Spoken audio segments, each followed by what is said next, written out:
Hey everybody, it's Jason from the Texas Gun Vault, and once again it's time for the Texas Gun Vault Poll Question of the Week, a weekly vlog that I put out where I ask you as my viewers and subscribers about something that deals with guns, gun politics, current events, the news, or something fun like EDC that I want to get your thoughts and opinions on. And this week's question deals with this little accessory right here. Yes, a pistol brace. Now, these were the topic du jour quite a few months ago when the ATF released their pistol brace ruling and began to enforce it. And everybody, of course, was all doom and gloom. There were so many predictions out there about people getting arrested and dogs being killed, and they're going to come get you if you try to register a foreign-made pistol because of 922R compliance. It was a big trap, the greatest trap of all time. And now we're months past that, and honestly, not much happened. And yes, this ruling I personally believe is unconstitutional. And it's very unfair to those people that live behind enemy lines in very anti-Second Amendment states where they're not allowed to own SBR. So their only option was to remove the brace.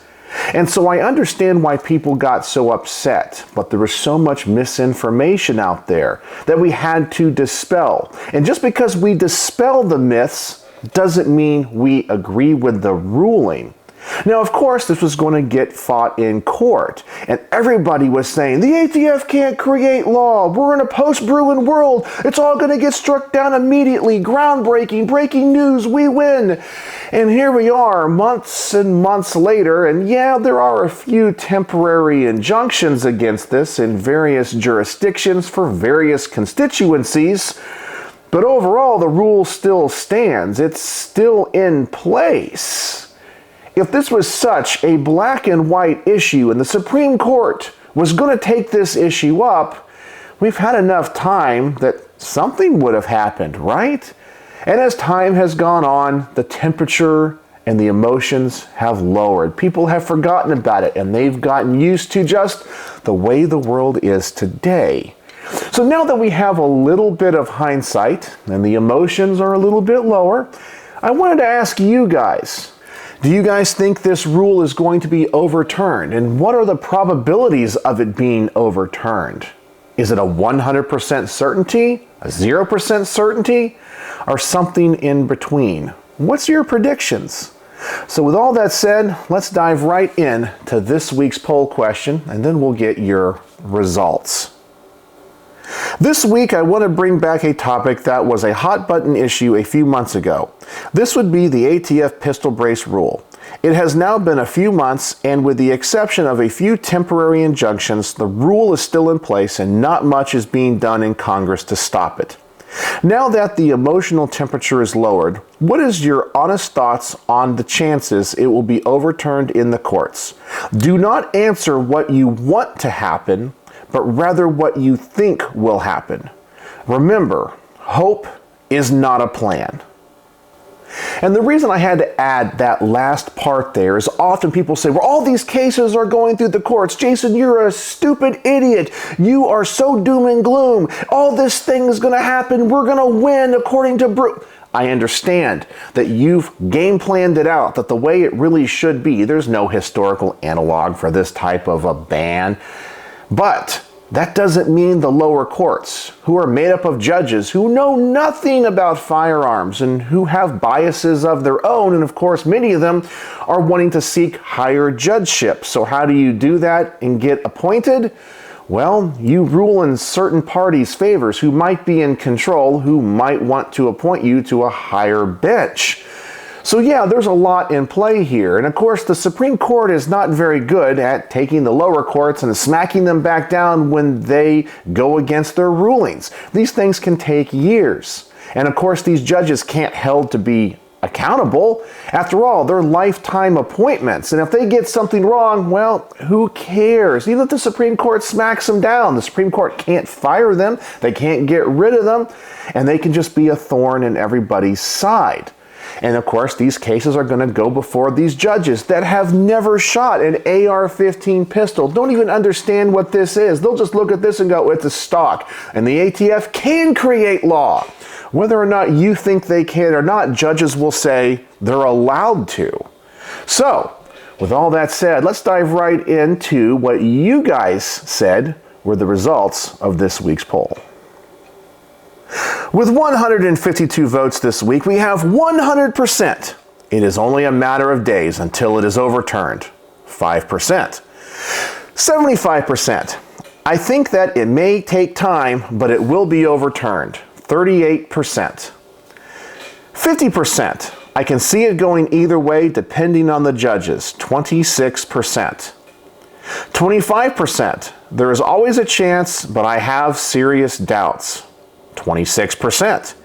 And something else, explain in the comments, 5%. I find these results to be very interesting. The first and last answer both get 5%, essentially the 100% and 0%. And the third and fourth answer, the ones where people are more realistic, like, yeah, I really don't have faith in the justice system, both getting 26%, and then 75% thinking it's going to get overturned, kind of wins. It's very interesting. This is very different than when I was making the videos a few months ago. Because a few months ago, everybody almost had a 100% certainty. This is going to be overturned in court. It's going to happen right now. Next week, we have all these rulings, all these injunctions. It's happening. And once again, here we are months away. And does that mean it's not going to be overturned? Well, of course not. And of course, these can be fought for years and years and years and years and years, and if not decades. But by that time, the gun culture and the landscape of the Second Amendment has changed dramatically, and people don't care about these braced pistols anymore. Think about the fervor to repeal the bump stock ban now. Well, everybody was about it because a lot of people had bump stocks, and now that that ban has been in place for so many years, and people don't shoot or use them, you don't see videos about them, no one really seems to care. And no one's in the fight anymore for that. And by the way, that's all because of Donald Trump. He's the one that opened the doors to all of this. And never forget that as we enter the next election season. So let's go through each one of these. Let's break them down, and I'll give you guys my personal thoughts and opinions. We have 100%. It is only a matter of time until it is overturned. 5%. And I do not think this is a 100% certainty, even with the Supreme Court and the Bruin decision. And even if one of these cases made it to the Supreme Court, I just don't think we have the votes there. We have a couple of justices that, of course, are very pro-Second Amendment, a Justice Thomas. But we also have two that are kind of wishy-washy on the Second Amendment. We have Justice Roberts and honestly now Justice Coney Barrett. She's not as staunch Second Amendment as we would hope. So we don't really know how they would rule. They might look at this and go, yeah, this isn't covered under the Second Amendment, or have some type of ruling where they're supposed to kick it back down to the lower courts and start the whole process over again, and then taking years. And by the time it reaches the Supreme Court again, the makeup of the Supreme Court might be different. So yeah, I don't see this happening anytime soon. I personally think it's definitely here to stay, or for a long time, if it is eventually overturned. Then we have 75%. I think it may take time, but it will be overturned. And I know a lot of these people that probably voted for this are still running on hope. I know we all logical thinkers can look at this rule and go, there's no historical analog that the Bruin decision requires. And it's obvious it doesn't change the classification of a pistol. However, that doesn't mean a judge who's never shot a gun before, who's not in the fight like you or I are, and they have their own biases, aren't going to rule against us, whether that be because of political bias or simply ignorance. There's a high probability that these judges who have been sitting on the bench for 50 years and are septuagenarians, they don't care about this. And they're easily going to vote for the government. They're going to say the ATF can create law. The ATF can create rules, and this needs to be enforced. Because they just don't know better, or they're all about the consolidation of power, or they must do something about guns. We all know that's probably what's going to happen. But I think 75% is still a little bit optimistic. Then we have 50%. I can see it going either way depending on the judges. And I really think this is the case when it comes to the circuit courts. I don't think the Ninth Circuit would overturn it, but I definitely see the Fifth Circuit overturning it. So I really think that has to do with a regional thing, which is more political, and of course the historical biases of each of the circuits. So I think we will definitely get a circuit split, which will hopefully elevate it to the Supreme Court. And then we have 25%. There is always a chance, but I have serious doubts. Now, if I was going to vote in these polls, which, by the way, I never do, because I never want to skew the result and I never comment, this is the one that I would vote for. I always think there is a chance, because there are strong legal arguments that say this is not a stock and it doesn't reclassify an AR pistol or an AK pistol. However, I have very serious doubts when it comes to our justice system. As time has gone on and I have started to see how judges use their own political biases, their own personal philosophies, they are essentially rewriting law. We all hear about activist judges, and a lot of these judges want to make a name for themselves by thumbing their nose at the Supreme Court or coming up with some type of novel legal argument that looks at Bruin and says, oh yeah, there is some type of historical analog here. And we all kind of scratch our head and goes, no, there's not. That makes absolutely no sense. So really it does depend upon the judge that hears these cases. But of course, once a judge hears the case, and let's say they rule in our favor, what's going to happen? The losing side is going to appeal to the next level. And the next level is going to go, oh yep, let's put an injunction on this ruling, then let's hear it ourselves, thus starting the process over and over again and lengthening that process. Yeah, I really know there's a chance, but I don't have high hopes whatsoever. And then we have something else explained in the comments, and pretty much everyone that I think would have voted for this would have said it's a 0% chance or it is negligible. And I kind of feel that way, and maybe a year from now, if the rule is still in place and nothing has happened, I'd probably feel that way as well. So that's what I think about this, but now let's see what you guys had to say with this week's top-rated comments. And the top-rated comment of the week comes from 19mm58, who says, I think the longer it takes, the less of a chance it has of being overturned. We are, unfortunately, stuck with the brace ban. And I think this is exactly the same strategy when it comes to the bump stock ban, because many gun owners, many of you watching this video, honestly have very short attention spans. In the moment, it is really easy to get all fired up. I can't tell you the vitriol and the hate I had on many of my ATF pistol brace videos. People were definitive one way or the other in what's going to go down, and all the comments, the ATF can't create law. And then when there was that one temporary injunction, everybody had to go out and join those Second Amendment groups because they were covered under the injunction. It was great for those Second Amendment groups to get all that money. Well, where's that fervor now? Where's that passion now? Well, it's all subsided. It's all gone away. Like I said about the bump stock ban, no one seems to care about it anymore. Everybody was mad about it back then. But now, as time has gone on, the emotions go away. We get used to what the world is like now, and we forget. Yeah, the bump stock ban is here to stay, and most likely, the pistol brace ban is here to stay. Then we have Sabertooth Defense Systems, who says, I have been surprised before, but rarely on pro-gun decisions. In my opinion, the rule isn't going anywhere. If anything, I believe more stipulations and criteria will be added to the NFA over time, before they end it all for us. Your rights will be very much pay to play. And yeah, that's pretty much the way the NFA is.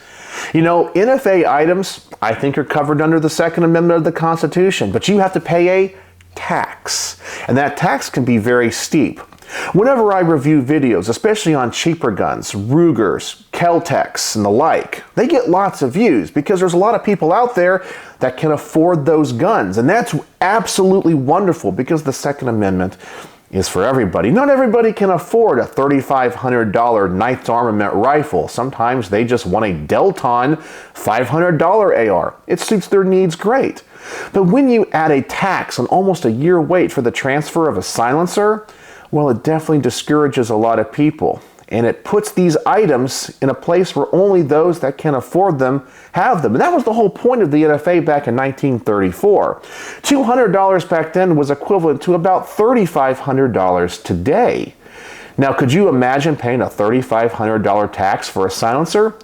None of you would do it. Well, maybe some of you would, but most would not. It was definitely used as a deterrent.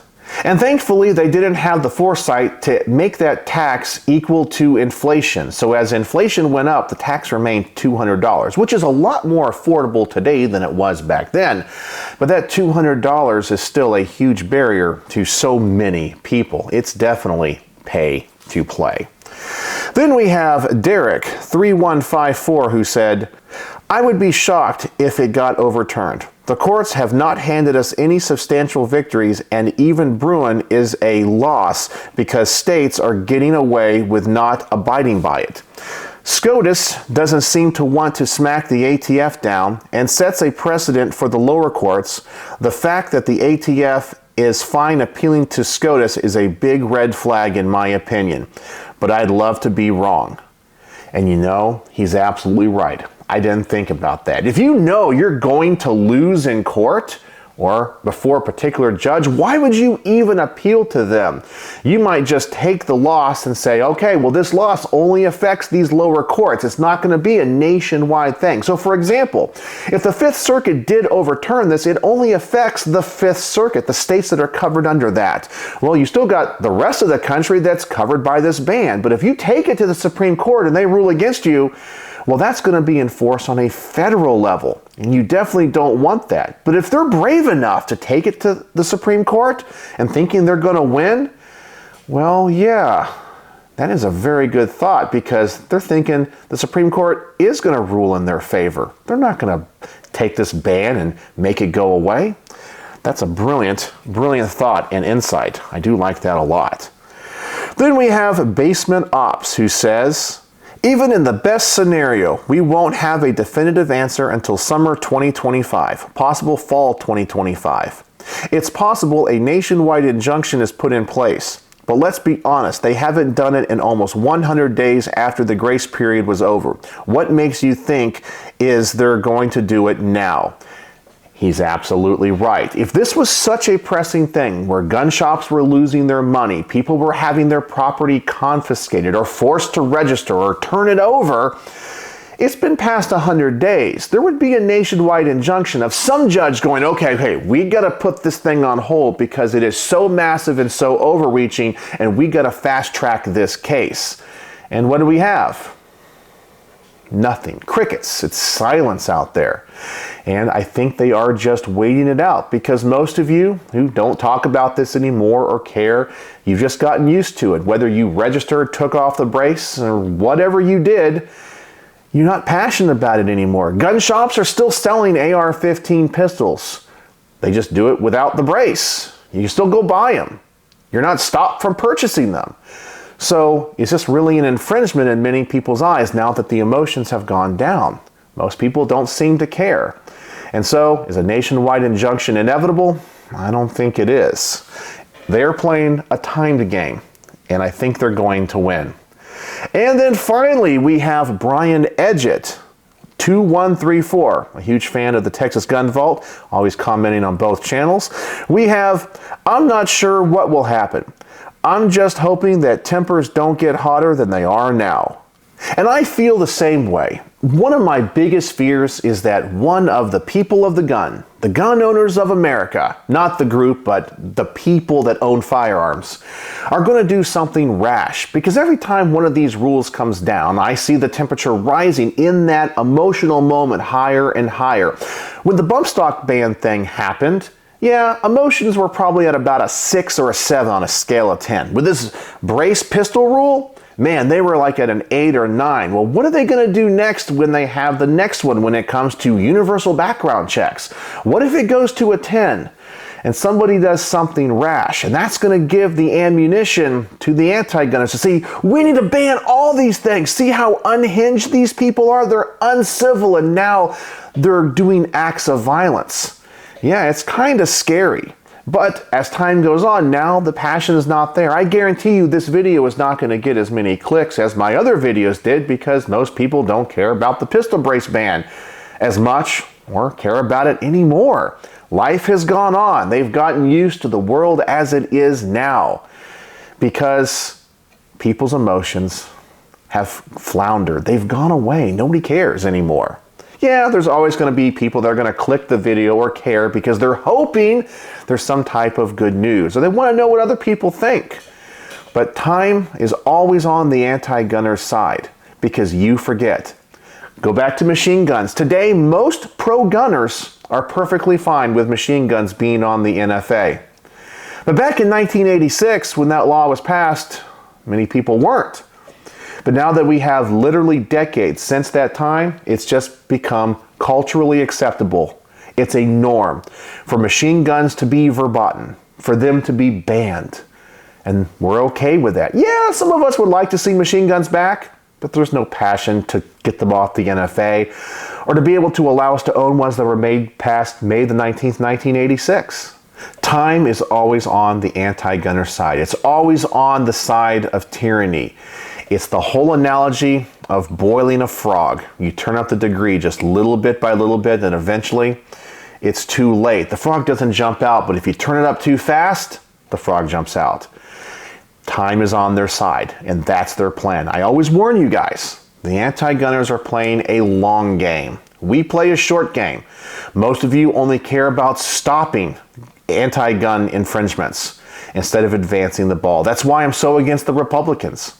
Because the Republicans are not pro-gun, they're just anti-more gun control. They don't pass pro-gun legislation. They're essentially on the same side as the Democrats, and I keep warning you guys about that. Now, what's the solution? I don't really have one. But I think it's something that we all have to personally think about and come together as a gun community to have a big discussion on. So that is the Texas Gun Vault poll question of the week. If you'd like to participate in next week's poll, please go to the community tab of my YouTube channel. I will post the poll there. Please go over there, vote, comment, and like other people's comments so we can get the top rated comments of the week. So I'm curious what you guys are going to say in the comments about these pistol braces. Are you guys still as passionate about these as you were a few months ago? Or, as I said, has enough time gone on that they're just, another fight that maybe we'll win, maybe we won't. I don't care anymore. So let me know what you think in the comment section below. And as always, thanks for watching.